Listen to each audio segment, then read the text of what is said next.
ఇది కరెక్ట్ కాదు. బిల్గేట్స్ లాంటి వాళ్ళు గతంలో హైదరాబాద్ ఫలితంగా బిల్గేట్స్ మామూలుగా ఏ పొలిటీషియన్ కి అపాయింట్మెంట్ ఇవ్వడు. కానీ చంద్రబాబు నాయుడు గారు చాలా కష్టపడి తన ప్రొఫైల్ ఏంటో చెప్పుకొని ఆనాడు 90s లోనే అప్పుడు అపర్ కుబేరుడు, ప్రపంచంలో నెంబర్ 1 కుబేరుడు బిల్గేట్సే. నిజానికి బిల్గేట్స్ మైక్రోసాఫ్ట్ ను తీసుకురావడం ద్వారా సాంకేతిక విప్లవంలో, ప్రపంచ సాంకేతిక విప్లవంలో ఒక మైలురాయిని స్టార్ట్ చేశాడు.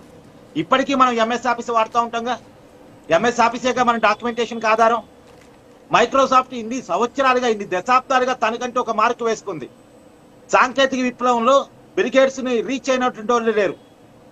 ఆయన 90s లోనే ఆయన అపాయింట్మెంట్ సంపాదించి బిల్గేట్స్ ని కావచ్చు, ఆనాటి అమెరికా ప్రెసిడెంట్ బిల్ క్లింటన్ ని కావచ్చు హైదరాబాద్ తీసుకొచ్చి హైదరాబాద్ కి ప్రపంచ బ్రాండింగ్ ని చంద్రబాబు నాయుడు గారు అందించారు.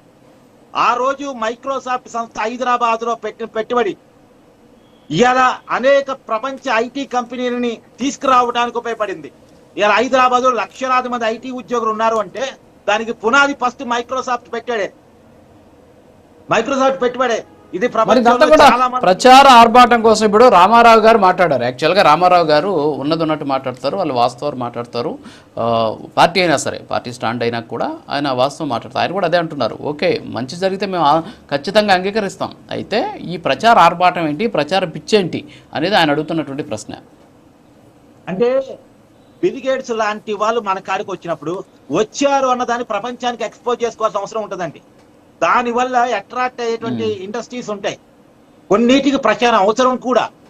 ఇప్పుడు ఆ రోజుల్లో నేను చెప్తున్నా కదా, బిల్ క్లింటన్ హైదరాబాద్ వచ్చాడు, బిల్ గేట్స్ హైదరాబాద్ వచ్చాడు అన్నదాన్ని ప్రమోట్ చేసుకోవడం ఫలితంగా వరల్డ్ వైడ్ గా మనం ఒక బ్రాండ్ హైదరాబాద్ క్రియేట్ చేయగలిగాం. ఇవాళ హైదరాబాద్ లో న్యూ సిటీని క్రియేట్ చేయగలిగాం. ఒకప్పుడు హైదరాబాద్ అంటే ఆర్టీసీ క్రాస్ అవుట్, అబిడ్స్, అది హైదరాబాద్ గా చూసేవారు, హిమాయత్ నగర్, ఇదే హైదరాబాద్. కానీ ఇవాళ హైదరాబాద్ అంటే మనం ఏం మాట్లాడుకుంటున్నాం, Jubilee hills, Banjara hills, Gachibowli, అరే న్యూ సిటీని మనం హైదరాబాద్ గా మాట్లాడుకున్నాం, హైటెక్ సిటీని హైదరాబాద్ గా మాట్లాడుకుంటున్నాం. ఆ రకంగా ఆ బ్రాండ్ క్రియేట్ చేయడానికి ఆ రోజు ప్రమోషన్ మనకు వచ్చింది. నిజానికి ఈ ప్రభుత్వం ఇంకొద్దిగా ప్రమోషన్ చేసుకోవాల్సి ఉంది. బిల్గేట్స్ రావడం చిన్న విషయం కాదు. ఆయన జనరల్ గా పొలిటీషియన్స్ కలిసే వ్యక్తి కాదు. ఆయన ఎంతో నమ్మితే తప్ప, వాళ్ళ దగ్గర ఎంతో విషయం ఉందని చెప్తే అనుకుంటే తప్ప, ఎంతో గ్రౌండ్ వరకు ఉంటే తప్ప